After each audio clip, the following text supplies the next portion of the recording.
दोस्तों आप सभी का स्वागत है आपके अपने ही चैनल ऑल एग्ज़ाम पेपर में। दोस्तों इस वीडियो में प्री बोर्ड एग्जामिनेशन कक्षा 10वीं सामाजिक विज्ञान का फुल सॉल्यूशन लेकर आ गया हूँ।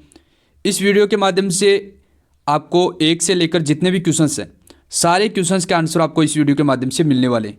तो वीडियो को आखिर तक देखिएगा। चैनल पर पहली बार विजिट किए चैनल को सब्सक्राइब जरूर से कर लीजिएगा।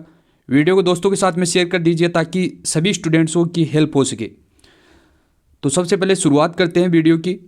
तो ये आपको पेपर है वो मिला होगा, इसका सॉल्यूशन आपको करना है। तो सबसे पहले आपका पहला क्वेश्चन आ जाता है कि निम्नलिखित प्रश्नों के सही विकल्प चुनकर आपको आंसर लिखना है। तो पहला क्वेश्चन पूछा गया है कि निम्नलिखित में से ज्वारीय ऊर्जा किस प्रकार का संसाधन नहीं है। तो इसमें दोस्तों नहीं है पूछा गया है, तो इसका करेक्ट आंसर आपको लगा लेना है। डायरेक्टली मैं आंसर बता रहा हूँ तो आपको आंसर भी लगा लेना है। तो पहले क्वेश्चन का राइट आंसर क्या हो जाएगा का पुनः पूर्ति योग्य, इसका करेक्ट आंसर हो जाएगा फर्स्ट वाले क्वेश्चन का। 2 नंबर क्वेश्चन आ जाता है पंजाब में भूमि निम्नीकरण का मुख्य कारण क्या था। तो इसका मुख्य कारण जो था वो था आपका अधिक सिंचाई, इसका करेक्ट आंसर 6 नंबर का हो जाएगा। 3 नंबर क्वेश्चन पूछा गया है राष्ट्रवाद को चित्रों के माध्यम से दर्शाने वाला फ्रांसीसी कलाकार जो था वो कौन था। तो इसका आपका राइट आंसर करेक्ट आंसर हो जाएगा फ्रेडरिक सारियो, इसका करेक्ट आंसर 11 नंबर का हो जाएगा। आगे दोस्तों 4 नंबर क्वेश्चन पूछा गया है स्वतंत्रता आंदोलन के दौरान वीर सेनानी भगत सिंह ने कौन सा प्रसिद्ध जो नारा है वो दिया था। तो जो भगत सिंह है उन्होंने जो नारा दिया था वो इनकलाब जिंदाबाद का दिया था। तो इसका करेक्ट आंसर आपका हो जाएगा 11 नंबर का। 5 नंबर क्वेश्चन पूछा गया है इनमें से लोकमत के मार्ग में बांधा है। तो इसका करेक्ट आंसर आपका हो जाएगा जातिवाद, 11 नंबर का करेक्ट आंसर हो जाएगा दोस्तों। आगे 6 नंबर क्वेश्चन पूछा गया है घरेलू व्यापार में बहुराष्ट्रीय कंपनियां का प्रवेश किसके लिए हानिकारक साबित हो सकता है। तो 4 ऑप्शन दिए गए, इसका करेक्ट आंसर आपका हो जाएगा 11 नंबर का राइट आंसर हो जाएगा इसमें सभी छोटे पैमाने के उत्पादक, इसका करेक्ट आंसर ये हो जाएगा। तो पहला क्वेश्चन कंप्लीट होता है। इसमें 6 क्वेश्चन पूछे गए टोटल, उसके आंसर मैंने बता दिए तो आपको लिख लेना अच्छे से। 2 नंबर क्वेश्चन पूछा गया है आपका रिक्त स्थानों की आपको पूर्ति करनी है। 2 नंबर क्वेश्चन में यह टोटल आपके 7 अंक का है। तो इसमें पहला क्वेश्चन पूछा गया है, टोटली इसमें 7 क्वेश्चन पूछे गए हैं, सभी एक एक अंक के क्वेश्चन है। तो 2 नंबर क्वेश्चन में पहला क्वेश्चन आ जाता है कि मानव में संकर वन क्षेत्र जो प्रतिशत में आपको बताना है, खालिस्तान दिया गया है। तो इस खालिस्तान में आपको 93%, इसका करेक्ट आंसर आपको लगा लेना है। सेकंड आ जाता है कि जिला मार्ग की सड़कों का निर्माण व रख रखाव द्वारा किया जाता है, किसके द्वारा किया जाता है, ये खालिस्तान आपको दिया गया है। तो ये परिषदों के द्वारा किया जाता है। तो इसका राइट आंसर आपको लगा लेना परिषद। 3 नंबर क्वेश्चन पूछा गया पूर्ण स्वतंत्रता का प्रस्ताव खालिस्तान दिए गए में पारित हुआ था। तो इसका आंसर आपको लगा लेना है जो पूर्ण स्वतंत्रता का जो प्रस्ताव है वो 31 दिसंबर 1929 को, इसका करेक्ट आंसर ये हो जाएगा। तो इसको 1929 इसका करेक्ट आंसर लगा लेना है। तो ये पूर्ण स्वतंत्रता का जो प्रस्ताव है वो 1929 में आपका जो है प्रस्ताव है वो पारित किया हुआ था। तो इसका आंसर ये हो जाएगा। आगे आ जाता है आपका 4 नंबर कि छपाई के लिए कंपोज करने वाला खालिस्तान कहलाता था। तो इसमें आपको खालिस्तान दिया गया, तो ये मुद्रण कहलाता था। इसका करेक्ट आंसर आपको लगा लेना है मुद्रण, 4 नंबर क्वेश्चन का। 5 नंबर क्वेश्चन आ जाता है कि भारत में की वर्तमान पंचायती राज व्यवस्था जो है किस संवैधानिक संशोधन पर आधारित है। तो ये आपको पूछा गया है। तो ये 76वें संवैधानिक संशोधन पर आधारित है। तो इसमें 74वां आपको ये आंसर लगा लेना है इसमें 5 नंबर क्वेश्चन में। 6 नंबर क्वेश्चन आ जाता है 2011 की जनगणना के अनुसार आपको बताना है कि महिला साक्षरता दर प्रतिशत में कितनी थी।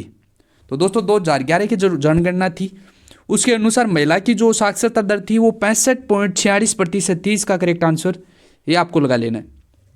लिखे हुए आंसर तो आपको इसमें देख के आपको आंसर लगा लेना आपकी अपनी कॉपी में। आगे आ जाता आपका कि एसआई का सुरक्षा चिन्ह क्या है। तो एसआई का जो सुरक्षा चिन्ह है वो औद्योगिक है। इसका करेक्ट आंसर ये आपको लगा लेना है 7 नंबर क्वेश्चन में। आगे आ जाता है 3 नंबर क्वेश्चन में आ जाता है निम्नलिखित की आपको सही जोड़ी का आपको मिलान करना है। तो कै और खे आमने सामने दिए होंगे, इसमें आपको जो है खालिस्तान में मिलान करना है। किस प्रकार से आपको सबसे पहला दिए गया है स्टेपलर। तो स्टेपलर होता है वो दोस्तों आपके ऊन को जो छांटने वाला होता है वो स्टेपलर कहलाता है। तो इसमें आपको सेकंड वाला करेक्ट आंसर आपको लगा लेना है। आगे सेकंड पूछा गया है फुल्लर।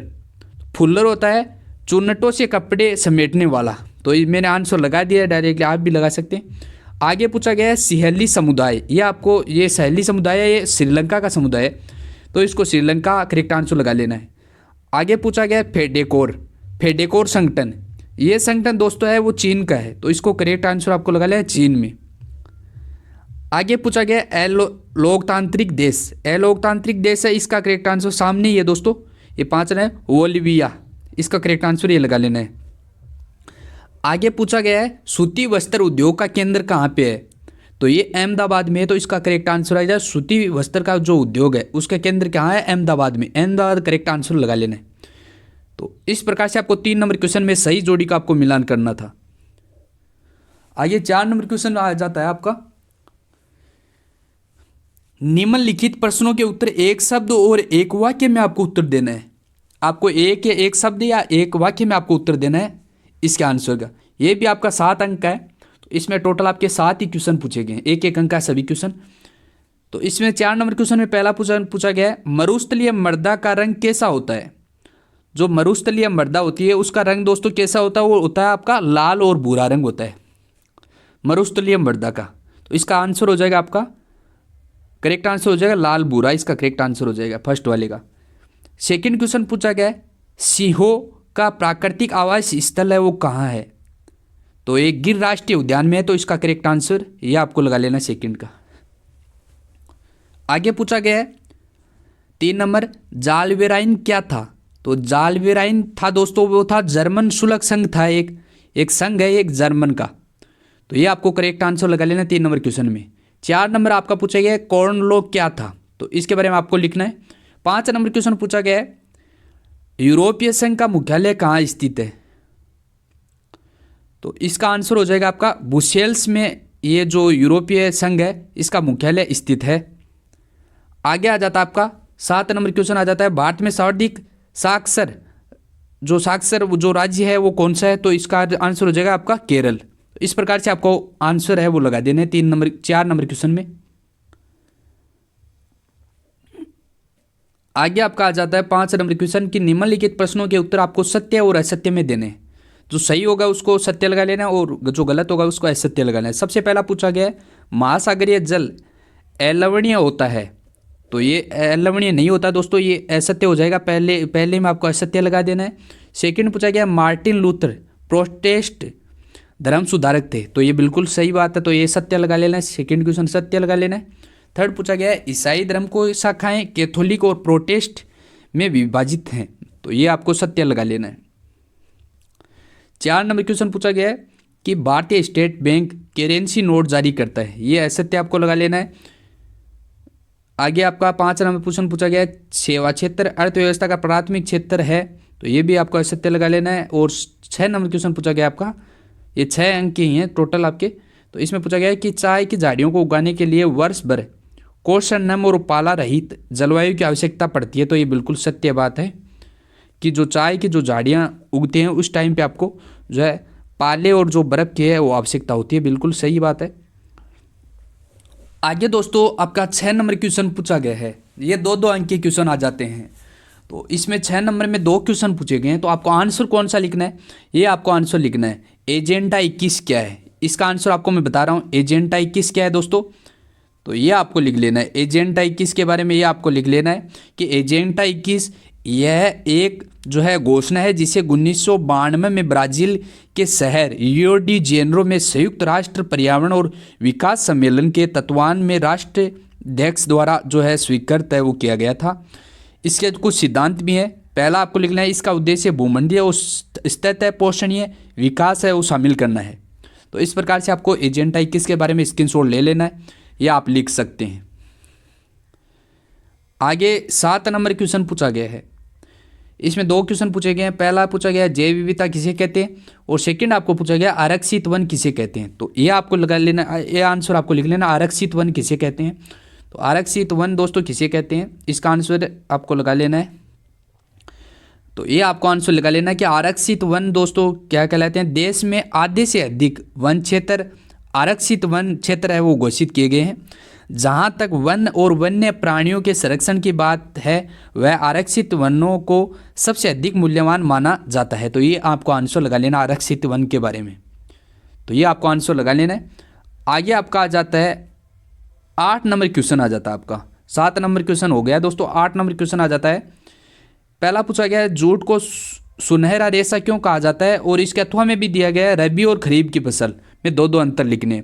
तो ये आपको कर लेना है, रबी और खरीफ की फसल वाला कर लेना है, इसमें दो अंतर लिखने 8 नंबर क्वेश्चन में। तो 8 नंबर क्वेश्चन का आंसर बता दूं, 8 नंबर क्वेश्चन का आंसर आ जाता है रबी और जो है खरीफ की फसल। ये आपको आंसर लगा लेना है, दो अंतर लगा लेने, कोई दिक्कत नहीं, 3 अंतर है तो दो आपको अंतर लगा लेना। पहले आ जाता है खरीफ की, खरीफ में अंतर लगा लेना है कि यह ऋतु मानसून के आगमन से शुरू होता है, और जो है रबी आ जाता है यह फसल मानसून ऋतु के बाद शरद ऋतु के साथ शुरू होती है। सेकंड आपको लगा लेना है कि इसकी प्रमुख फसलें हैं वो चावल, ज्वार, बाजरा, मक्का, कपास, पटसन और मूंगफली आदि हैं। और इसमें आपको रबी में लगा लेना है कि इसकी मुख्य जो फसलें हैं वो गेहूं, जौ, चना, सरसों, अलसी, तेल निकालने के बीज आदि, ये आपको लगा लेना है। 8 नंबर क्वेश्चन के आपको दो अंतर लिखने हैं तो कोई दिक्कत नहीं, इसमें 3 लिखे हुए तो 2 आपको अंतर लिख लेने हैं इस प्रकार से। आगे 8 नंबर क्वेश्चन कंप्लीट होता है आपका। 9 नंबर क्वेश्चन आ जाता है औद्योगिक क्रांति से क्या आशय है। 2 क्वेश्चन दिए गए तो इसको आपको नोट कर लेना है, औद्योगिक क्रांति के क्या आशय है। तो औद्योगिक क्रांति से दोस्तों जो आशय है, तो औद्योगिक क्रांति वाला आपको लिख लेना है कि औद्योगिक क्रांति का जो अर्थ है, 9 नंबर क्वेश्चन का आंसर लिख लेना है। औद्योगिक क्रांति का जो अर्थ है वो साधारण अर्थ है कि हाथों द्वारा बनाई गई वस्तु के स्थान पर आधुनिक मशीनों के द्वारा जो है व्यापक स्तर पर निर्माण की प्रक्रिया को औद्योगिक क्रांति कहा जाता है। तो दोस्तों जो हाथों के स्थान पर जो मशीनों द्वारा जो काम किया जाता है उसको औद्योगिक क्रांति, ये आपको लिख लेना है। इसमें 18वीं शताब्दी में इंग्लैंड से शुरू हुई थी औद्योगिक क्रांति। ये आपको औद्योगिक क्रांति 9 नंबर क्वेश्चन का आंसर लगा लेना है। आगे आपका 10 नंबर क्वेश्चन आ जाता है कि पंचांग किसे कहते हैं। तो यही कर लेना आपको 10 नंबर में, पंचांग किसे कहते हैं। तो इसका आंसर देख लेते हैं, 10 नंबर क्वेश्चन का आंसर देख लेते हैं। ये है पंचांग। तो ये आंसर आपको लगा लेना है कि चांद, सूरज की गति, ज्वार भाटा के समय और लोगों के दैनिक जीवन से जुड़ी कई अहम जानकारियां देना वार्षिक पंचांग कहलाता है। तो ये आंसर आपको लगा लेना है 10 नंबर क्वेश्चन का, पंचांग वाला का। 10 नंबर क्वेश्चन कंप्लीट होता है आपका। 11 नंबर क्वेश्चन पूछा गया है एफ्रो अमेरिकी से क्या आशय है। एफ्रो अमेरिकी के बारे में आपको बताना है। तो 11 नंबर क्वेश्चन का आंसर देख लेते हैं। 11 नंबर क्वेश्चन का आंसर देख लेते हैं दोस्तों। ये 11 नंबर क्वेश्चन का आंसर है एफ्रो अमेरिकी कौन थे। तो एफ्रो अमेरिकी जो है अश्वेत अमेरिकी, अश्वेत शब्द में उन अफ्रीको लोगों के वंशज के लिए प्रयुक्त होता है जिन्हें 17वीं सदी से लेकर 19वीं सदी के जो प्रारंभ तक अमेरिका के गुलाम बनाकर जो है लाया गया था। तो ये आंसर आपको एफ्रो अमेरिकी के बारे में लिख लेना। 11 नंबर क्वेश्चन का आंसर है उत्तर 11 नंबर, आपको आंसर 11 नंबर लगा लेना है। तो ये आपको लिख लेना है। आगे आ जाता है 12 नंबर क्वेश्चन, तानाशाही सरकार की संक्षिप्त व्याख्या कीजिए और इसका तो हम दे लोकतंत्र की 2 विशेषता बताइए। तो 12 नंबर क्वेश्चन की बात करेंगे, 12 नंबर क्वेश्चन की बात करेंगे तो ये तानाशाही के बारे में आपको लिख लेना। 12 नंबर क्वेश्चन का आंसर लिख लेना है कि तानाशाही सरकार का वह स्वरूप है जिसमें एक व्यक्ति तानाशाह अथवा दल संवैधानिक अथवा वैध सरकार का तख्ता पलटकर सत्ता हथियों जो है हाथों में ले लेता है और उसके पश्चात शासन को अपनी इच्छा अनुसार चलाता है। तो ये आपको आंसर लगा लेना है किसका, 11 नंबर क्वेश्चन का। 12 नंबर क्वेश्चन का आंसर, सॉरी ये 12 नंबर क्वेश्चन का आंसर है तानाशाही वाला। 12 नंबर क्वेश्चन का आंसर आपको लगा लेना है। तो इस प्रकार से आपको लगा लेना है। आगे दोस्तों 13 नंबर क्वेश्चन पूछा गया है। 13 नंबर क्वेश्चन पूछा गया मुद्रा को विनिमय के माध्यम से ये रूप में क्यों स्वीकार किया जाता है और इसके इस्तेमाल में दिया गया वस्तु विनिमय प्रणाली से क्या आशय है। दोनों में से आपको एक करने। तो 13 नंबर क्वेश्चन आ जाता है वस्तु विनिमय। 13 नंबर क्वेश्चन का आपको आंसर लगा लेना है कि वस्तु विनिमय एक वस्तु के बदले में दूसरी वस्तु प्राप्त करना, अदला बदली करना, मतलब उसे क्या कहते हैं, विनिमय कहते हैं। तो ये आपको आंसर लगा लेना 13 नंबर क्वेश्चन का। 13 नंबर क्वेश्चन का आंसर लगा लेना ये। आगे 14 नंबर क्वेश्चन पूछा गया है विदेशी व्यापार को परिभाषित कीजिए। इसके अथवा में पूछा गया वैश्वीकरण के दो दुष्परिणाम बताइए। तो सबसे पहले विदेशी व्यापार आ जाता है। तो विदेशी व्यापार के बारे में क्या लिखना है कि विदेशी, ये 14 नंबर क्वेश्चन का आंसर है। 14 नंबर क्वेश्चन, 14 नंबर क्वेश्चन का आंसर बात करेंगे कि विदेशी व्यापार क्या है। विदेशी व्यापार में से आज से दो या दो से अधिक प्रत्यक्ष सत्ताधारी राष्ट्रों के बीच वस्तुओं और सेवाओं के विनिमय से है। यदि क्रेता विक्रेता अलग अलग सत्ताधिकारी देशों में रहते हो तो उनके बीच हुआ क्रय विक्रय विदेशी व्यापार कहलाता है। इस प्रकार विदेशी व्यापार में वस्तु एक देश की सीमाओं को पार करके दूसरे देश की सीमाओं में प्रवेश करती है। उदाहरण के लिए बांग्लादेश तथा भारत के बीच होने वाला व्यापार विदेशी व्यापार कहलाता है। विदेशी व्यापार के 3 प्रकार का होता है। तो ये आपको आंसर विदेशी व्यापार के बारे में 14 नंबर क्वेश्चन का आंसर लगा लेना है।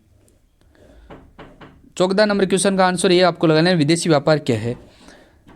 आगे बात करेंगे 15 नंबर क्वेश्चन आ जाता है उपभोक्ता जागरूकता से क्या आशय है और इसे अथवा में दिए गए उपभोक्ता शोषण से बचने के 2 उपाय लिखिए।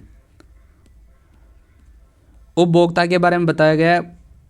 तो उपभोक्ता के बारे में आपको जो है ये लिख लेना है। उपभोक्ता के बारे में उपभोक्ता जागरूकता का आशय आपको जो है आंसर लिख लेना है उपभोक्ता के बारे में, यह आपको आंसर लगा लेना है। 15 नंबर क्वेश्चन का आंसर है। तो 15 नंबर क्वेश्चन का आंसर लगा लेना उपभोक्ता वाला का। तो ये आपको लिख लेना 15 नंबर क्वेश्चन का आंसर आ जाता है। इसके शॉट ले सकते हैं या आप लिख सकते हैं। आगे 16 नंबर क्वेश्चन आ जाता है खनिजों के संरक्षण की आवश्यकता क्यों होती है और इसके अथवा में पूछा गया है धात्विक और अधात्विक खनिजों में अंतर बताइए। दोनों में से आपको एक करना है। तो आपको 16 नंबर क्वेश्चन का आंसर 16 नंबर क्वेश्चन का आंसर देख लेते हैं। 16 नंबर क्वेश्चन का आंसर ये लिख लेना आपको खनिज वाला। 16 नंबर क्वेश्चन का आंसर ये आपको लगा लेना है। 16 नंबर क्वेश्चन का आंसर ये है आपको खनिजों के संरक्षण की आवश्यकता क्यों होती है। तो खनिज की प्रकृति की उपकम देन है। करोड़ों वर्षों से अधिक जो खनिज है वो तैयार होते हैं, उनकी मात्रा सीमित है। मानव विकास के नाम में पर प्रकृति का दोहन निर्बाध रूप से कर रहा है। इससे खनिजों की मात्रा में भारी कमी आई है। इसके दुष्परिणाम आने वाले समय में देखने को मिल सकते हैं। मूल्यवान व उपयोगी खनिजों के दोहन में स्पर्धा इतनी बढ़ गई है कि राष्ट्र दूसरे राष्ट्र पर आक्रमण करने से भी नहीं चूकता है। खनिज पदार्थों में असीमित दोहन के प्राकृतिक असंतुलन बिगड़ा है, वही उसे अत्यधिक उपयोग वातावरण में प्रदूषण को बढ़ाता जा रहा है। तो इस प्रकार से यहाँ तक आपको लिख लेना है। 16 नंबर क्वेश्चन का आंसर हो गया।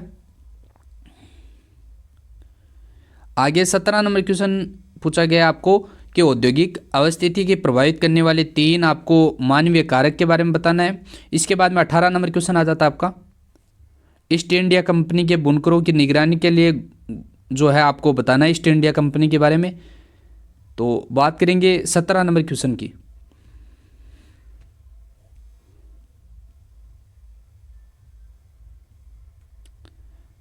सत्रह नंबर क्वेश्चन की बात करेंगे दोस्तों। 17 नंबर क्वेश्चन दोस्तों आपको जो है 17 नंबर क्वेश्चन क्या है, औद्योगिक अवस्थिति को प्रभावित करने वाले 3 मानवीय कारक के बारे में बताना है। तो दोस्तों इसका आपको आगे वाली वीडियो में प्रोवाइड करवाया जाएगा। 1-2 क्वेश्चन ऐसे हैं जिसके आपको आगे वाली वीडियो में आपको आंसर है वो प्रोवाइड करवाए जाएंगे। 1-2 क्वेश्चन बच गए हैं तो वो आपको आगे वाले वीडियो में जो है प्रोवाइड करवा दीजिएंगे। ये आपको डायरेक्टली जो है 23 नंबर क्वेश्चन का आंसर लिख लेना है।